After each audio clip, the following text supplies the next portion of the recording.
하나님의 말씀은 마태복음 10장 1절에서 4절까지 되겠습니다.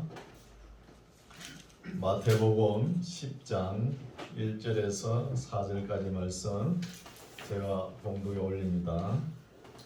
예수께서 그 12 제자를 부르사 더러운 귀신을 쫓아내며 모든 병과 모든 약한 것을 고치는 권능을 주시니라. 12 사도의 이름은 이라니 베드로라 하는 시몬을 비롯하여 그의 형제 안드레와 세베대의 아들 야고보와 그의 형제 요한, 빌립과 바들로메, 도마와 세리, 마테, 알페오의 아들 야고보와 다데오, 가나안인 시몬과 및 가롯 유다 곧 예수를 판자라. 아멘. 할렐루야. 아멘. 반갑습니다. 오늘은 어린이줄로 지키죠. 우리 신앙생활도 어린이처럼 참 겸손한 걸 하나님께서 원하시는 것 같아요. 늘 겸손한 신앙생활을 하시기 바랍니다.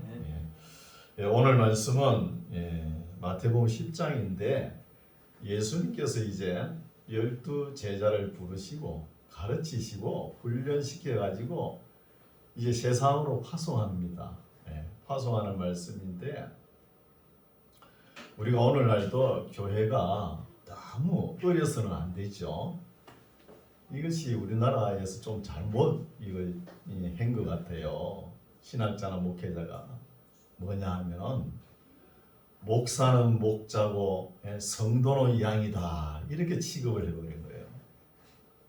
그게 아니에요. 우리는 다 한 목자의 양이죠. 하나님의 우리는 양이라는 거예요. 그러니까 성도는 항상 목자는 꼴을 먹이기 위해서 이산저산 쫓아다녀야 되고 성도는 목자가 주는 꼴만 먹고 젖이나 내면 된다 이렇게 생각하는 거예요. 다 받아먹고 가만히 있는 거예요. 그게 아닙니다. 그렇죠? 이게 아니다고 하는 사람들이 몇 분 계시죠? 옥하는 목사님 같은 분, 또 할렐루야 교회 김상봉 목사님 같은 경우도 왜 성도를 양이라고 그러냐는 거예요. 우리 다 목회하면서 다 동역자입니다. 동역자예요. 그래 조금 차원 높게 생각해야 되죠. 그럼 양으로 이렇게 딱 취급을 해보니까 가만히 움직이질 않는 거예요. 그게 문제라는 것이죠. 목사 혼자만 이리저리 쫓아다니면서 어떻게 하면 교회를 부흥시켜볼까 맨날 고민이죠. 거기에 동참하세요. 성도님들도 가만히 있으면 안 되는 거예요. 그렇죠? 그래서 우리 신학시대에 보면 물론 이 본문에는 12 제자를 가르쳐가지고 보내시지만 그 다음에 누가 있죠? 70인 제자 또 7 집사가 있잖아요. 그럼 7 집사는 5,000명 중에서 7명을 택한 거예요. 예수님의 이제 12 제자는 어때요? 저 바닷가 베세다 바닷가 고기 낚는 사람 그냥 불러들였잖아요. 마태 하나 어떻게 걸줄이나 읽은 사람 불렀죠. 다 고기 잡는 어부예요. 근데 7 집사는 어떻게 해요? 첫째는 착한 사람이에요. 착하고 지혜가 있고 성령이 충만한 사람 7 사람이라는 거예요. 그 7 집사 중에 누가 있죠? 스데반 있잖아요. 순교할 때 스데반 순교자. 그리고 빌립 전도자도 있고. 그래서 목사는 목자고 성도는 양이다. 이게 잘못됐다는 것이죠. 그래서 오늘 본문에는 우리 예수님께서 제자들 이제 한 3년 데리고 다녔잖아요. 뭔가 좀 깨달았겠지 하고 이제 세상으로 파송하는 거예요. 가르쳐가지고. 파송할 때 제일 먼저 어떤 일을 하라냐 하면은 10장 1절에 나오죠. 예수께서 12 제자를 부르사 더러운 귀신을 쫓아내며 모든 병과 모든 약한 것을 고치는 권능을 주시니라고요. 그럼 예수 믿으면서 제일 먼저 해야 될 게 귀신부터 쫓아내야 되는 거예요. 귀신. 힘들죠, 귀신. 오늘날은 귀신은 얼마나 고다수인지 우리가 잘 몰라요. 예수님 당시에는 표시가 났죠. 귀신들이 보통 보면 어떠냐 하면 속삭속삭, 속닥속닥, 투기하고 질투하고 이런 거예요. 남의 말 잘하는 거 있죠. 항상 인간관계를 깨뜨리는 것이 귀신들의 귀신. 그래서 예수님께서 내보낼 때 귀신 먼저 물리치라는 거예요. 귀신을. 그래서 우리가 보면 TV를 보면은 지금은 Q 채널이 있는 거 모르겠어요. 그 미국 어느 목사님이 그 귀신을 확 쫓아내렸잖아요. 그런 채널이 있거든요. 한번 보시기 바랍니다. Q 채널이라고. 보면은 리얼 엑소시스트라 해가지고 귀신 보고 그냥 나가라 그러면 나가는 거예요. 예수 이름으로 하면은. 그럼 귀신을 한번 쫓아 보내보세요. 우리에게 다 그런 능력을 예수님께서 주셨어요.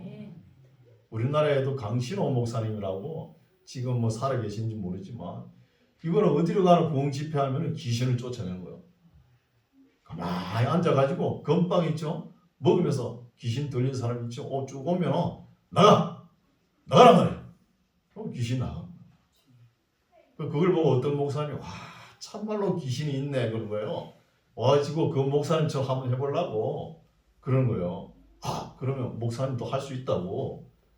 그리고 어떤 귀신 들린 사람을 딱 데려온 거예요. 목사님 한번 해보시오. 오늘 밤에 부흥 집회 때 해보시오. 그러면서 큰 마음을 먹고 목사님이 딱 귀신 들린 사람 앞에 서가지고 귀신아 나가라 이런 거예요. 그 귀신이 하는 말이 네 안에 나보다 더 큰 귀신이 있는데 왜 나보고 나가라는 거예요.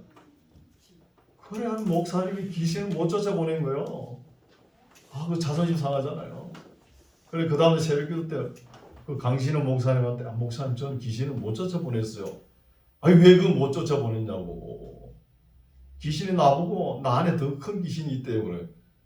그때는 내 안에 귀신이 더 큰 게 있든 말든 니는 나가라. 그렇게 하면 나가는 거예요. 그럼 초창기에는 이런 능력이 많이 나타났습니다. 오늘날은 너무 귀신이 고단수라 가지고 귀신인지 아닌지 분간을 잘 못해요. 뭐 잘 되고 잘 되니까 뭐 귀신인지 모르고 사는 거예요. 여러분 사람 관계, 하나님과의 관계를 깨트리면 100% 귀신입니다. 또 어떤 사람은 입으로 하루 종일 중얼중얼 대요. 뭐 무슨 이야기를 하는지 알아듣지도 못하는 거. 그렇죠? 그런 사람은 귀신이 들은 거예요. 그래서 여기서 보면 더러운 귀신이라 거예요. 더러운. 항상 귀신은 보면 더럽습니다. 그럼 전쟁이들 보십시오. 맨날 아침마다 목욕 제기하죠. 그런데 우리가 보기에는 어때요? 맨날 더러워요. 예수님은 더러운 귀신이라 그랬죠. 그래서 더러운 귀신을 쫓아내며 모든 병과, 이거는 오늘날 누가 하죠? 병 고치는 건 누가 해요? 의사가 하는 거예요. 괜히 의사가 조금만 손보면은 건강이 회복될 걸 갖다가 그걸 갖다 귀신 들렸다 그러면서 맨날 때리고 또 안차려 그러죠? 때리고 그러지 마세요. 왜 그래요? 병원 의사도 병을 나수는 은사를 주신 분이에요. 은사를 받은 사람이에요. 그렇죠? 병원에서 좀 치료할 건 치료하고 그래야 믿음이 있는 거예요. 나는 절대 병원 안 간다. 그러면 죽습니다. 고쳐 나가야 되는 거예요. 옛날 제사장하고 오늘 우리 목회자하고 조금 달라요. 다만 귀신을 내보내고 영적인 것만 우리가 목회자들 잡고 있지. 병 고치고 또 가르치는 건 누가요? 학교에서 하잖아요. 분담된 시대입니다. 또 때로는 병이 또 죄와 관계 연결이 돼가지고 그런 병이 있죠. 그런 거는 또 고칠 수 있는 거예요. 그렇죠? 더러운 귀신을 쫓아내며 모든 병과 모든 약한 것을 고치는 권능을 주시니라. 열두 사도의 이름은 2절 열두 사도의 이름은 이란이. 여러분 열두 사도 이름 아세요? 물은 모르죠. 갑자기 그죠? 나옵니다. 이란이 베드로라 하는 시몬을 비롯하여 그의 형제 안드레와 세베대의 아들 야고보와 그의 형제 요한. 예수님께서는 형제들을 부르시기를 좋아하시는가 봐요. 그렇죠? 그리고 빌립과 바돌로메. 이 바돌로메는 도대체 무슨 일을 했는지 기록이 없으니까 우리가 더 모르죠. 그리고 도마는 알죠. 가끔 엉뚱한 소리 하죠. 도마와 세리 마태. 마태가 자기는 소개할 때 반드시 세리를 붙이죠. 세리 마태, 알페오의 아들 야고보와 다데오. 다데오는 유다를 이야기하는 유다. 여기서 알페오의 아들 야고보, 이거는 우리가 마가복음 2장 14절에 보면은 세리 마태도 알페오의 아들 레위로 이렇게 표기가 돼 있어요. 그러면은 알페오 아들 야고보와 형제라는 것을 우리가 추정할 수 있는 거예요. 기록은 안 됐지만 마태와 야고보, 알페오의 아들 야고보가 형제라고 이렇게 봅니다. 형제라고. 그리고 다데오는 유다. 4절 보십시오. 가나안인 시몬. 여러분 예수님 12제자에 가나안 사람이 들어오면 됩니까? 이방인이 들어오면 안 되죠. 이거는 뭐냐? 번역을 일이 안 하니까 어렵죠. 잘못됐죠. 이거는 갈릴리 가나 사람이라는 거요. 갈릴리 지방의 가나 사람 시몬이라는 거요. 그럼 유대인 맞잖아요, 그죠? 시몬과 및 가론 유다 곧 예수를 판자라. 예, 12사람 맞죠? 5절 예수께서 이 12를 내어 보내시며 명하여 가라사대 이방인의 길로도 가지 말고 사마리아인의 고을에도 들어가지 말고 차라리 이스라엘 집의 어린 양에게로 가라는 거예요. 첫 번째가 예수님 선교지 어디요? 자기 백성입니다. 유대인, 그렇죠? 유대 땅으로 가라. 가면서 전파하여 말하되 천국이 가까웠다 하고 병든 자를 고치며 죽은 자를 살리며 문둥이를 깨끗하게 하며 귀신을 쫓아내되 너희가 거저 받았으니 거저 주라는 거예요. 다시 읽을게요. 병든 자를 고치며 죽은 자를 살리며 문둥이를 깨끗하게 하며 귀신을 쫓아내는데 모든 병, 모든 귀신, 모든 죽은 자를 다 살리는 것이 아닙니다. 그럼 복음을 들고 나가다 보면은 복음을 들고 나 전도하다 보면은 이런 경우가 있다는 거예요. 죽은 자도 살아나지. 이 말씀을 또 오해를 해가지고 그냥 믿습니다 하면 다 되는 줄 아는 거예요. 착각이에요. 복음을 들고 나가다 보면은 병도 낫는 수가 있고 죽은 자가 살아나는 수가 있고 귀신이 도망가는 수가 있고 그런 거예요. 그렇게 이해를 해야 됩니다. 또 그리고 너희가 이런 권능이 있죠. 제자들이 너희가 이 권능을 거저 받았으니 거저 주라는 거예요. 오늘 이런 걸 잘 못하더라고요. 기도원에 가서 병 고치면 기도원에 매여가지고 헤어나질 못해요. 그러지 말라는 거예요. 왜 하나님의 복음을 거저 받았으면 거저 줘야지 왜 빗걸음이에요? 잘못된 것이죠. 그래서 또 부흥 강사님들이 잘못했죠. 부흥회 할 때마다 재물이 있어야 축복한다고는 그건 부흥 강사 말이에요. 재물이 있어야 축복은 할 수 있지만 하나님께서 복은 안 줍니다. 안 줄 수 있는 거예요. 꼭 부흥회 때 감사 봉투를 꼭 마련해가 드려야 복을 받는다. 아주 미신적인 소리입니다. 뭐가 답답해가지고 하나님께서 그냥 복을 주시는 것이 은혜로 꼭 받으시겠습니까? 안 받습니다. 안 받아도 주는 거예요. 하나님께서. 우리가 믿음의 복음을 어떻게 받았습니까? 순수하게 공짜로 받은 거예요. 공짜로 받는 것을 중간에 가로채가지고 챙기려고. 그러면 됩니까? 분명히 거저 주라 그러지 않습니까? 거저 주세요. 9절 너희 전대에 금이나 은이나 동이나 가지지 말고 여행을 위하여 주머니나 두 벌 옷이나 신이나 지팡이를 가지지 말라. 이는 일꾼이 저 먹을 것 받는 것이 마땅함이라는 거예요. 먹을 것 받는 것이. 그럼 오늘날은 옷은 두 벌 있어야 되겠죠. 갈아입어야 되겠죠. 그때는 옷이라 해봤자 한 벌이에요. 그냥 두루마기처럼 어깨는 다 나오고 그죠? 턱 걸치면 옷도 되고 밤에 이불도 되잖아요. 그렇잖아요. 그런 시대 있잖아요. 그래서 여기도 말씀을 그 깊은 뜻은 뭐냐 하면 전도자가 소유욕이 너무 많으면 안 된다는 거예요. 어디 길을 떠날 때 이때는 순회 전도자가 있었잖아요. 그 한 마을에 들어가면 거기에 머물고 또 떠나야 되잖아요. 그러면서 이삿짐을 쫙 들고 가보세요. 얼마나 불편합니까? 욕심을 가지지 말라는 거예요. 우리 한국에는 큰 교회들이 많지요. 괜찮아요. 제가 부정하는 건 아닙니다. 그러나 그 예배당을 짓기 위해서 뭐 장로님이나 권사님이나 얼마나 노력했겠습니까? 물질도 많이 들었고 거기에서 벗어날 줄 모른다는 거예요. 예배당 안에 바벨탑을 쌓아버린 거예요. 그럼 하나님의 복음은 예배당이 없을 때 더 널리 퍼졌어요. 더 빨리 퍼졌어요. 예배당이 없을 때. 순회 전도자 활동할 때 사도 바울 선생님들 활동할 때 얼마나 교회가 들었었습니까? 예배당을 딱 짓고 나니까 물질이 있는 곳에 마음이 있으니까 떠나지를 못하는 거예요. 이 교회 누가 세웠는데? 내가 세웠는데 하면서. 이게 문제라는 거죠.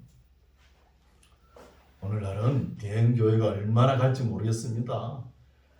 우리 한국에는 다 골목골목마다 예배당이 있고 집집마다 예배당이 돼야 되는 거예요. 그래야 온 방방곳곳에 하나님의 찬송이 울려 퍼지는 것이죠. 그래서 너희 전대에 금이나 은이나 동이나 가지지 말고 여행을 위하여 주문이나 두 벌 옷이나 신이나 지팡이를 가지지 말라. 이는 일꾼이 져먹는 것을 받는 것이 마땅하니까 걱정하지 말고 가라는 거예요. 걱정하지 말고 11절 아무 성이나 촌에 들어가든지 그 중에 합당한 자를 찾아내어 너희 떠나기까지 거기서 머물라는 거예요. 한 동네에 들어갔으면 한 집을 정했으면 거기서 떠날 때까지 그 집에서 계속 있어야지 옆에 집을 보고 그 집 방이 크더라 그런 마음이 가지면 안 된다는 것이죠. 방이 크면 큰 거여지고 왜 옮기려고 그럽니까? 거기 있다가 떠나야 되는데. 12절 또 그 집에 들어가면서 이제 평안하기를 빌라. 그 집이 이에 합당하면 너희 빈 평안이 거기 임할 것이요 만일 합당치 아니하면 그 평안이 너희에게 돌아올 것이라는 거예요. 이런 거 우리가 잘 지키죠. 신방 갈 때 간단하게 기도하는 거 간단하게 해야 되는 거예요. 거기 갖다 기도를 길게 하고 그것도 실례입니다. 14절 누구든지 너희를 영접도 아니하고 너희 말을 듣지도 아니하거든 그 집이나 성에서 나가 너희 발에 먼지를 떨어버리라는 거예요. 복음순회 전도자가 그 집에 방문해가지고 참 평안을 빌면 그걸 아멘하고 순종해야 되는데 받아들이지 않으면 신발에 먼지도 떨어버리고 나와버리라는 거예요. 그 나라 그 지방의 문화죠. 그렇죠? 15절 내가 진실로 너에게 이르노니 심판날에 소돔과 고모라 땅이 그 성보다 견디기 쉽다는 거예요. 어떤 성? 영접도 안 하고 말을 듣지도 않고 평안을 빌어줘도 받아들이지 않는 그 성과 그 집이 소돔과 고모라 성보다 더 어렵게 된다는 거예요. 더 어렵게. 이런 거는 전도자의 권위가 나타나는 것이죠. 전도자의 권위가. 16절 보라 내가 너희를 보내니 양을 이리 가운데 보낸과 같도다.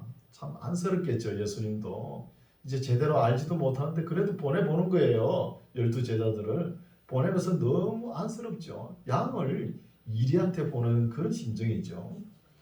그러므로 너희는 뱀같이 지혜롭고 비둘기같이 순결하라는 거예요. 비둘기같이 복음을 가지고 나서면은 만사 형통이 되었으면 얼마나 좋을까요? 만사 불통입니다. 복음을 딱 들고 나서 보세요. 어디로 가나 미움을 받고 핍박을 받는 거예요. 고난을 항상 받는다는 생각으로 복음을 들고 나가시기 바랍니다. 17절 사람들을 삼가라. 저희가 너희를 공회에 넘겨주겠고 저희 해당해서 채찍질 한다는 거예요. 복음을 전하다가 보면 반드시 이런 핍박이 다가옵니다.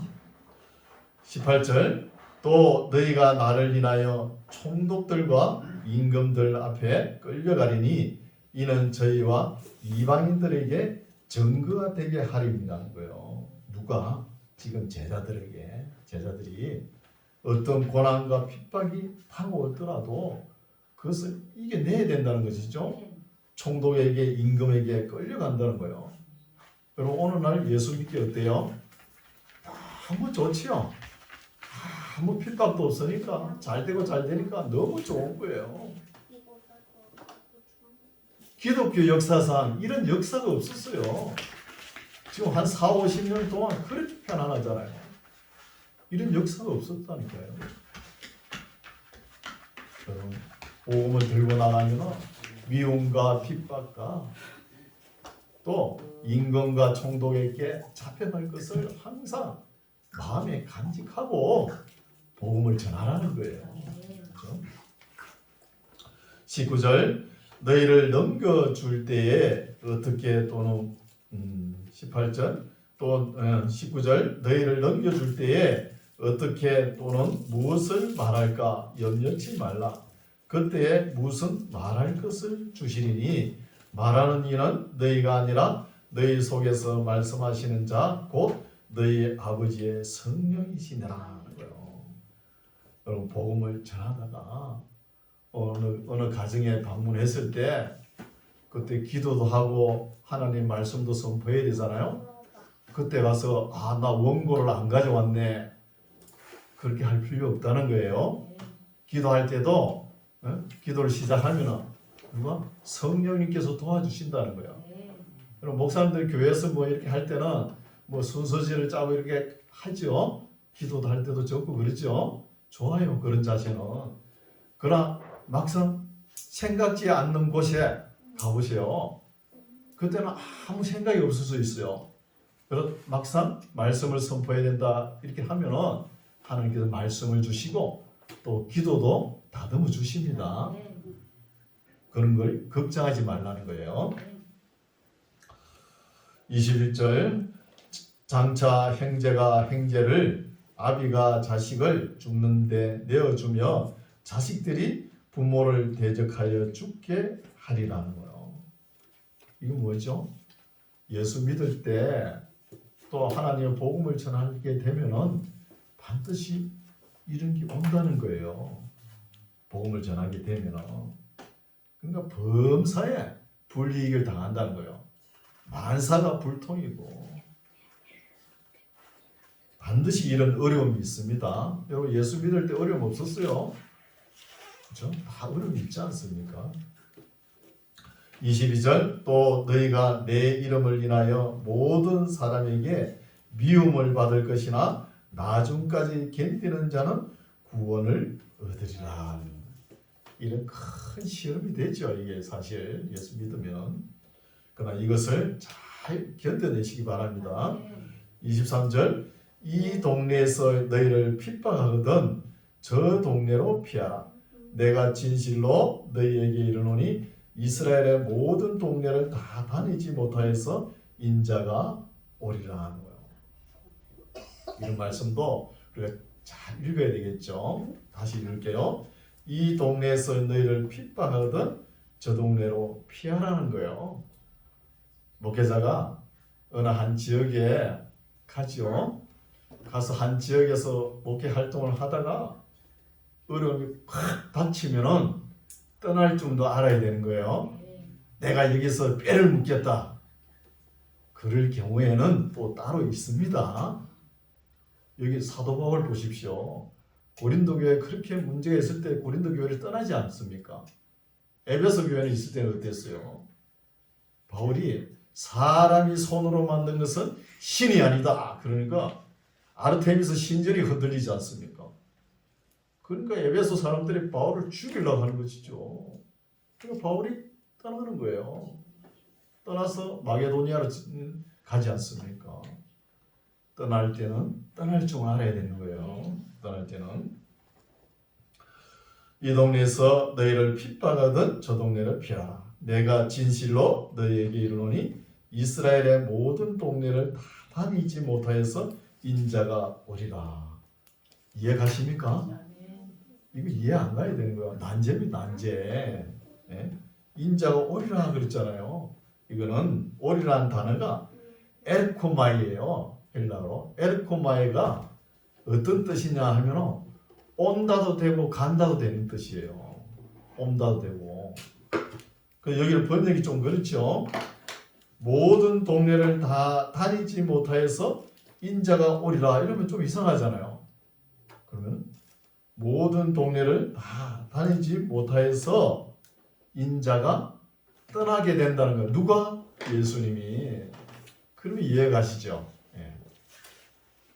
24절 제자가 그 선생보다 또는 종이 그 상전보다 높지 못하나니 제자가 그 선생 같고 종이 그 상전 같으면 조카도다는 거예요.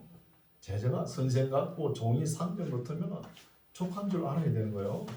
그럼 오늘날 목사나 성도들이 예수님 당신보다 힘듭니까? 너무 편한 예수 믿잖아요, 오늘날. 그게 이렇게 표현이 된 거예요. 그렇죠? 그리고 집 주인을 바알 세우리라 하였거든 하물며 그 집 사람들이야. 여기 그 집 주인이 누구죠? 앞에 선생이죠. 선생은 우리 예수님으로 한번 비교해 봅시다. 예수님이 이 땅에 살 때 얼마나 고통, 고난, 미움, 시기, 질투 받았습니까? 그렇죠? 받았다면은 예수님을 어떻게 또 표현하여? 귀신의 왕 바알세불이라는 거예요. 귀신의 왕. 바알세불 힘이 입었다 그렇지 않습니까? 그러면 그 집 주인이 바알세불이면 그 식솔들은 어떻게 되겠냐는 거예요. 그런 이야기죠. 그리고 예수님의 그 엄청난 고난과 미움과 시기와 질투를 당했는데 오늘날 우리의 형편을 살펴볼 때 종이 상정처럼 되면은 족하다는 거예요. 그렇죠? 그런 말씀이 있죠. 좀 어렵죠. 그리고 우리 예수님이 이 땅에 계실 때 머리 들 곳도 없었잖아요, 사실. 26절 그런저 저희를 세상 사람들이죠. 저희를 두려워하지 말라. 감추인 것이 드러나지 않을 것이 없고 숨은 것이 알려지지 않을 것이 없다는 거예요. 다 드러나게 됩니다. 시간이 가고 세월이 가면 드러나죠. 27절 내가 너희에게 어두운 데서 이르는 것을 광명한 데서 말하며 너희가 귀 속으로 듣는 것을 집 위에서 전파한다는 거예요. 집 위에서. 참 이런 말씀은 어렵죠. 어두운 데서. 예를 들게요. 예수 믿는 사람들이 복음을 들고 나갈 때 담대해야 되는 거예요. 여러분 주일날 그랬잖아요. 어떤 분은 그렇죠? 요새는 가방에 이 성경책을 넣죠. 이어가지고 예배당 옆으로 이제 방향으로 쫙 걸어오는데 옆에 이웃 사람들이 어디 갑니까? 묻잖아요. 그러면 뭐라 그래요? 저쪽에 간다 그래요. 교회 갑니다 소리도 못하고. 여러분 주일날 교회 나올 때 옷도 집에서 제일 좋은 거, 그죠? 신발도 제일 좋은 거 딱 입고 깨끗하게 입고 성경책 어떻게 했죠? 딱 옆에 왼쪽에 착 끼고 걸음도 천천히 걸어오세요. 옆에 사람들 다 보게. 걸어오시라는 거예요. 그럼 처음에는 그랬는데 요새는 뭐 점점 사라져 버리잖아요. 그러니까 떳떳하게 걸어오세요. 왜요? 우리는 아주 거룩한 사람이에요.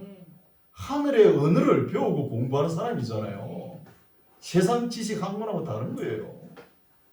당당하지 못하다는 거예요. 그런 말이에요, 이 말씀이. 그렇죠? 내가 너희에게 어두운 데서 이러는 것을 뭐 시시시시하는 거 안 나타납니까? 광명한 데서 말하여 너희가 귀 속으로 뭐 듣는 것을 집 위에서 전파해 보라는 거예요. 당당하게. 28절 몸은 죽여도 영혼은 능히 죽이지 못하는 자들을 두려워하지 말고, 여기 세상 사람들을 판결에 의해서 그렇죠? 두려워하지 말고 오직 몸과 영혼을 능히 지옥에 멸하시는 자를 누구죠? 하나님을 두려워해라는 거예요. 세상 재판에서 해봤자 겨우 육신만 멸하는 거예요. 우리 하나님은 영혼과 육신을 멸하는 하나님을 두려워하면서 경외하라는 거예요. 29절 참새 2마리가 한 아사리온에 발리는 것이 아니냐. 그러나 너희 아버지께서 허락지 아니하시면 그 하나라도 땅에 떨어지지 아니하리라. 너희에게는 머리털까지 다 세신 바 되었나니 두려워하지 말라. 너희는 많은 참새보다 귀하다는 거예요. 참새보다 더 귀하니까. 참새 2마리도 다른 복음서는 참새 5마리 나오죠. 그렇죠? 5마리든 2마리든 하나님의 허락 없이 땅에 떨어지지 않는다는 거예요. 그건 뭐예요? 죽을까 두려워하지 말라는 거예요. 하나님께서 다 챙겨주십니다. 32절 누구든지 사람 앞에서 나를 시인하면 나도 하늘에 계신 내 아버지 앞에서 저를 시인할 것이요 누구든지 사람 앞에서 나를 부인하면 나도 하늘에 계신 내 아버지 앞에서 저를 부인한다는 거예요. 이렇게 말씀하셨는데 누가 부인했어요? 베드로가 3번이나 부인했죠. 이 여자여 내가 그를 도무지 알지 못하노라 이러면서 3번이나 부인하잖아요. 베드로가 3번 부인했다고 예수님도 같이 막 너 내 3번 부인했지 두고 봐라 이렇게 했어요? 안 했잖아요. 그거 품으시잖아요. 이 시대에는 참 어려워요. 어려운 시대입니다. 어려운 시대예요. 예수님을 저주받을 자냐 이렇게 묻는 거예요. 저주를 받을 자냐 그리스도냐 묻는 거예요. 입장이 곤란하죠. 우리가 참 편안하게 신앙생활 할 때는 아무것도 표가 안 나요. 막상 목에 칼이 들어오죠. 칼을 들이대고 예수가 그리스도냐 예수가 저주받을 자냐 이러면 어떤 걸 택하시겠어요? 섬찟하죠. 아무도 몰라요. 목에 칼이 들어오는데 그런 시대의 말씀이에요. 칼이 들어오는데 그래서 성경은 말씀하시는 거예요. 성령으로 하는 자는 예수님을 주시라 시인한다는 거예요. 성령님께서 도와주지 않으면 그렇게 못 견뎌내는 거예요. 아니 당장 칼이 목에 들어가지고 예수님을 택할 것이냐 가족을 택할 것이냐 여러분 그러면 어떡할 거예요?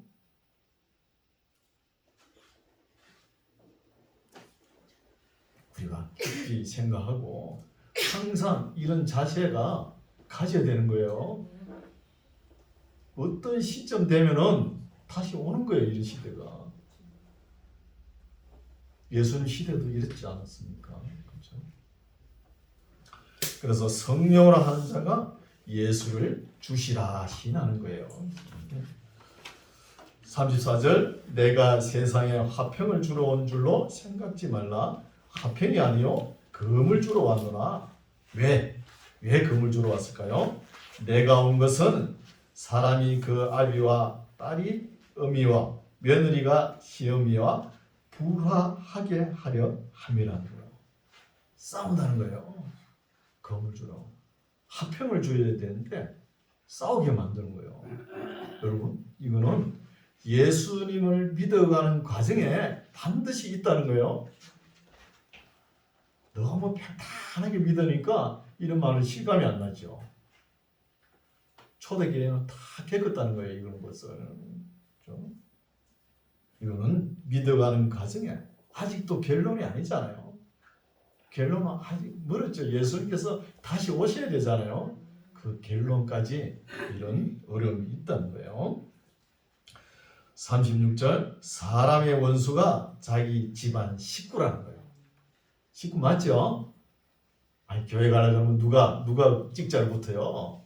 형이 찍자 붙고 동생이 찍자 붙고 여동생이 찍자 붙고 아버지 어머니도 못 가게 하고 그러잖아요. 안 그래요? 다 겪고 왔죠 우리가. 37절, 아비나 어미를 나보다 더 사랑하는 자는 내게 합당치 아니하고 아들이나 딸을 나보다 더 사랑하는 자도 내게 합당치 아니하다는 거예요. 아들, 딸, 가족을 생각할 것인지 예수님을 따라갈 것인지 이런 시대도 오는 거예요. 또다시 옵니다. 그러면은 어떻게 결정하실 거예요? 여러분, 진리는 양보하면 안 됩니다. 진리는 양보하는 게 아니에요. 끝까지 가야 되는 거예요. 예수님을 따라. 예수님을 따라가시기 바랍니다. 38절, 또 자기 십자가를 지고 나를 쫓지 않는 자도 내게 합당치 아니하니라. 여기서 십자가를 그래가지고 아이고 내게 인생길에 조금 어려움 있는 거, 이 십자가다 내가 지고 가야지 뭐, 이런 십자가가 아니에요. 이거는 순교 사형 틀을 지고 가는 거예요. 내가 복음 들고 나가다가 언제 죽을지 모른다, 이런 각오로 믿음 생활을 하시기 바랍니다. 이런 각오로 12 사도들이 다 죽음을 맞이하지 않습니까? 순교하지 않아요. 사도 요한만 순교를 안 하죠. 사도 요한만. 여러분, 예수님을 따를 때는 예수님께서 갈보리에서 십자가 지신 것처럼 나도 지고 가겠다는 결단하시고 따라가시죠. 이게 믿음 생활이에요. 맨날 편한 예수, 맨날 복이나 받으려고, 참 그런 사람 신앙은 그냥 마냥 어린아이 신앙이에요. 어린아이 신앙. 성숙한 모습으로 신앙생활 하시기 바랍니다. 39절, 자기 목숨을 얻는 자는 잃을 것이요 나를 위하여 자기 목숨을 잃는 자는 얻으리라는 거예요. 역설적이죠. 순교해야 목숨을 구하는 거예요. 이런 각오된 사람이 예수님을 따라오는 거예요. 예수님의 제자가 되는 것입니다. 40절은 사도들의 근이죠. 너희를 영접하는 자는 나를 영접하는 것이요 나를 영접하는 자는 나 보내신 이를 영접하는 것이라는 거예요. 어디 가도 복음을 들고 나가면 이런 근이가 있어요. 41절, 선지자의 이름으로 선지자를 영접하는 자는 선지자의 상을 받을 것이요 의인의 이름으로 의인을 영접하는 자는 의인의 상을 받을 것이요 또 누구든지 제자의 이름으로 이 소자 중 하나에게 냉수 한 그릇이라도 주는 자는 내가 진실로 너희에게 이르노니 그 사람이 결탄코 상을 잃지 아니하리라 하신다. 이 말씀은 뭐예요? 전도자가 하는 일에 동참하라는 거예요. 전도자. 그러면 성경공부 많이 하시죠? 좋아요. 우리의 자세는 가든지 보내든지 둘 중에는 하나 해야 됩니다. 그렇게 하면은 전도자가 받을 상을 같이 받을 수가 있습니다. 그 상은 어디 있죠? 천국에 있는 거예요. 천국에. 오늘 말씀은 여기까지인데 상당히 깨달음을 주죠. 신약 성경이 이렇게 해서 어렵다는 거예요. 구약은 뭐 몇 페이지 이래 나가죠. 진도가 한 장 나기 힘들 수도 있어요. 한 장. 그래서 이런 말씀을 우리 마음속에 간직해야 되겠죠. 항상 이웃을 사랑하고 하나님을 사랑하는 마음으로 널리 펼쳐야 되는 거예요. 펼쳐야 되는 거죠. 그래서 예수님을 따르려 그러면은 항상 방해꾼이 있는 거예요. 또 예수님께서 검을 주러 왔더라 그러지 않습니까? 그렇죠? 항상 우리가 지고 가야 할 십자가는 우리가 져야 되는 거예요. 사형틀을 지고 가십시오. 지고 끝까지 주님 따라가는 저와 여러분 되시기 바랍니다. 기도하겠습니다. 하나님 아버지 감사합니다. 오늘은 12제자를 부르시고 보내시면서 어떤 마음가짐으로 어떤 각오로 나아가야 할지를 가르치는 말씀을 들었습니다. 어려움이 있다 할지라도 불평 원망하거나 낙심하지 아니하고 두려워 놀라지 아니하고 담대한 마음으로 복음을 가지고 나아가는 우리 모두가 되게 하옵소서. 예수님 이름으로 기도드립니다. 아멘.